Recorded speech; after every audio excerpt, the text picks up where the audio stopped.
Bonjour à tous et bienvenue dans votre journal de ce mercredi 7 mai. Ce soir, retour sur ce premier mois de vacances. Et oui, avec le décalage entre les zones scolaires et tous les ponts, ça fait déjà 30 jours que les professionnels du tourisme sont bien occupés. On va aller les voir du côté de la Tranche-sur-Mer. Les violences conjugales aussi. On apprend aujourd'hui que 146 personnes, en grande majorité des femmes, ont été tuées en France l'année dernière par leurs compagnons ou anciens compagnons. Un système de téléphone portable d'urgence est progressivement mis en place sur le territoire. Et puis, il n'y a pas qu'à Couëc qu'on sait fabriquer des chars de carnaval. Tous les 2 ans, Fontenay-le-Comte organise sa biennale. D'ici là, il reste 1 mois pour tout finir.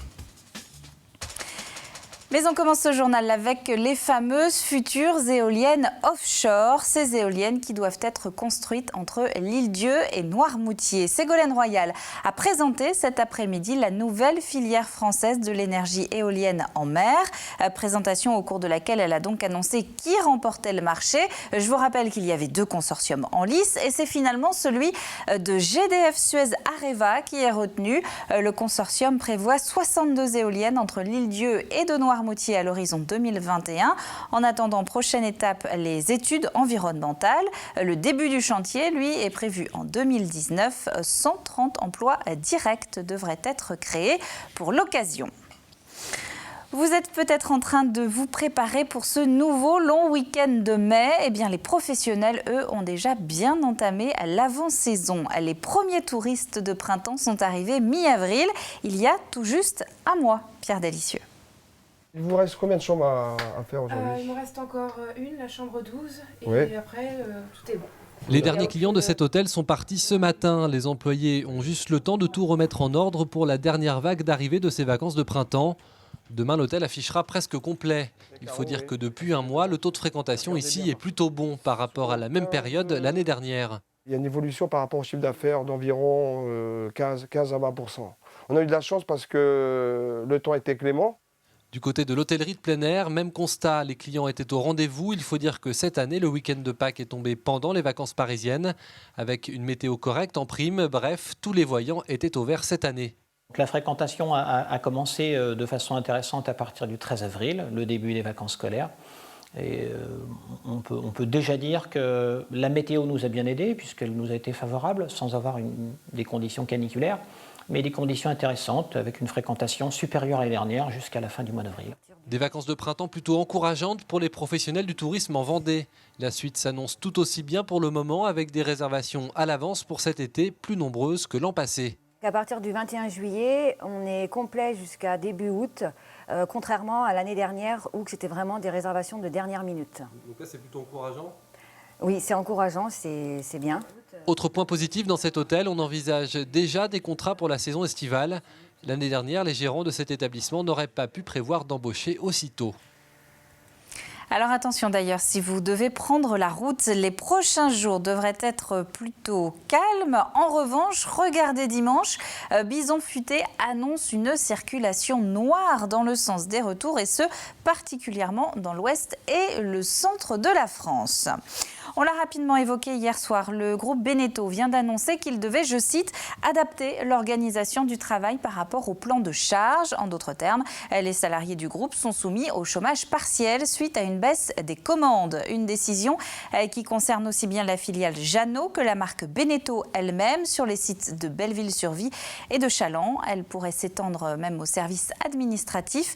Le syndicat FO parle de 300 personnes concernées. L'annonce de chômage partiel ne nous a pas surpris outre mesure, puisque aujourd'hui, chez Beneteau ou dans les autres établissements du groupe, le chômage partiel est devenu une variable d'ajustement. Ce que nous demandons, nous, c'est la justification claire, nette et précise de la mise en place du chômage partiel par le biais d'une expertise.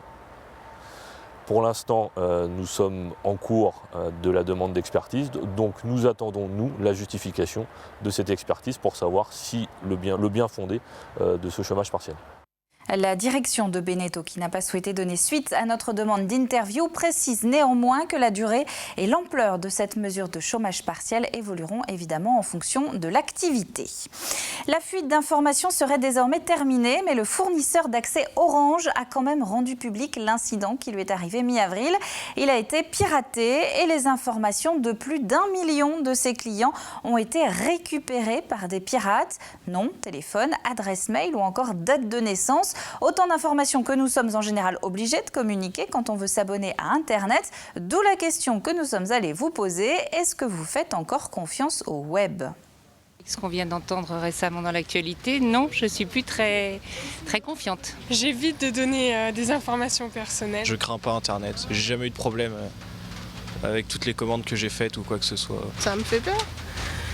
Par rapport à ma carte de crédit, par rapport à tous mes trucs, donc ça me fait peur. Après, effectivement, ça me fait peur, mais je sais que je suis un client lambda, on va dire, d'Internet, qui n'a pas beaucoup d'argent, donc je pense pas que j'intéresserai les gros hackers.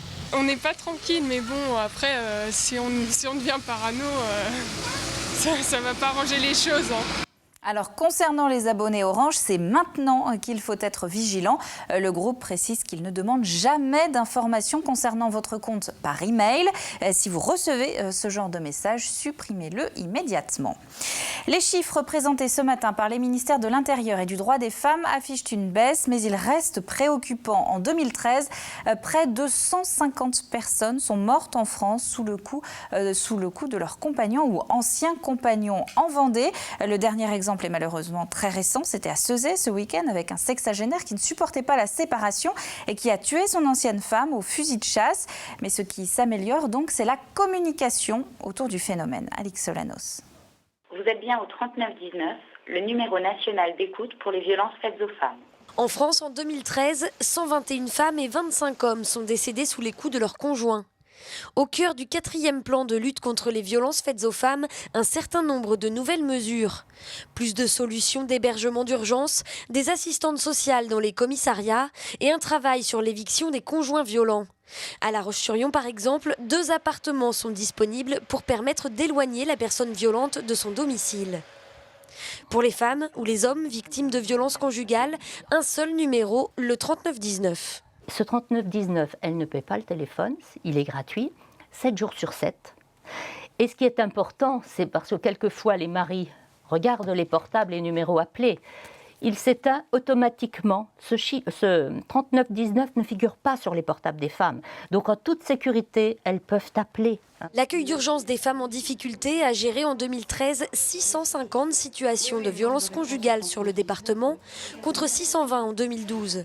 Un chiffre en hausse qui peut peut-être s'expliquer par une libéralisation de la parole des femmes. On constate que de plus en plus de femmes en parlent, elles en parlent de plus en plus jeunes. Au niveau de la société, ce sujet, c'est vraiment devenu quelque chose dont on parle. Et on constate bien qu'au niveau de tous nos partenaires, gendarmerie, police par exemple, ce sujet est maintenant pris très au sérieux.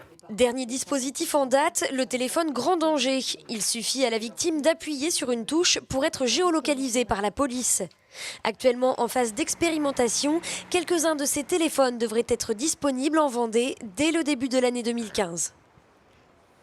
Et on rappelle donc ce numéro anonyme, gratuit et indétectable pour dénoncer des violences conjugales, le 3919. Un mot des européennes à présent. D'ici au 25 mai prochain, date de l'élection, nous allons tenter de vous faire entendre chacune des 25 têtes de liste qui se présentent dans la circonscription Ouest, circonscription dont dépend la Vendée. Ce soir, nous allons écouter Gilles Le Breton qui mène la liste du Front National. Il était hier en Vendée. Il nous présente sa vision de l'Europe. L'Europe idéale, c'est une Europe des nations, c'est-à-dire une Europe dans laquelle on discuterait entre représentants élus démocratiquement des différentes nations et on se mettrait d'accord sur quelques projets bien choisis, comme par exemple comme le projet Airbus. Airbus est un magnifique exemple de ce que pourrait être cette Europe des nations, puisque je rappelle que Airbus, c'est un projet qui a été porté par plusieurs États européens dans le cadre d'une négociation intergouvernementale, mais pas du tout par l'Union européenne. Et donc nous, on souhaite généraliser ce magnifique exemple. On en évoquait la possibilité hier, c'est chose faite. Dans le dossier de l'interdiction d'utiliser du maïs génétiquement modifié en France, 81 sénateurs UMP ont saisi dès hier le Conseil constitutionnel. Ils évoquent la primauté du droit européen sur le droit français concernant les OGM et donc l'irrégularité en quelque sorte de ce texte. Notez que les sénateurs Bruno Retailleau et Philippe Darniche ont voté contre cette interdiction des OGM en France. Jean-Claude Merceron s'est abstenu. Un mot de sport maintenant avec la très belle distinction que vient de décrocher Caroline Angibault. La jeune femme originaire des Sables-d'Olonne a été sacrée hier vice-championne du monde de stand-up paddle. Cette planche de surf sur laquelle on se tient debout avec une rame. La trentenaire permet ainsi à l'équipe de France de stand-up paddle de décrocher sa première médaille d'argent des mondiaux 2014 au Nicaragua. Je voulais juste déjà faire la finale et pas faire comme l'an dernier. Pas passer complètement à côté, donc je pense que j'aurais pu mieux surfer en prenant peut-être une autre bonne vague pour vraiment être sûre. Mais voilà, les vagues étaient difficiles, le plan d'eau, il y avait beaucoup de clapots, c'était vraiment dur, donc voilà. Non, je suis hyper contente, c'est top. Image et interview de la Fédération française de surf. Encore un peu de travail avant de jouer avec les confettis. Dans un mois tout juste, Fontenay-le-Comte va vivre au rythme de sa 66e biennale. Un week-end de fête tous les 2 ans, dont le point d'orgue reste le fameux défilé de chars. D'ici là, il faut donc les fabriquer, ces chars, car le laboureux a rencontré les petites mains de l'ombre qui les confectionnent. Le décompte est lancé. Dans un mois tout juste, ils défileront dans les rues de Fontenay. Mais en attendant, les 14 chars des 7 quartiers de la ville se préparent à l'abri des regards indiscrets.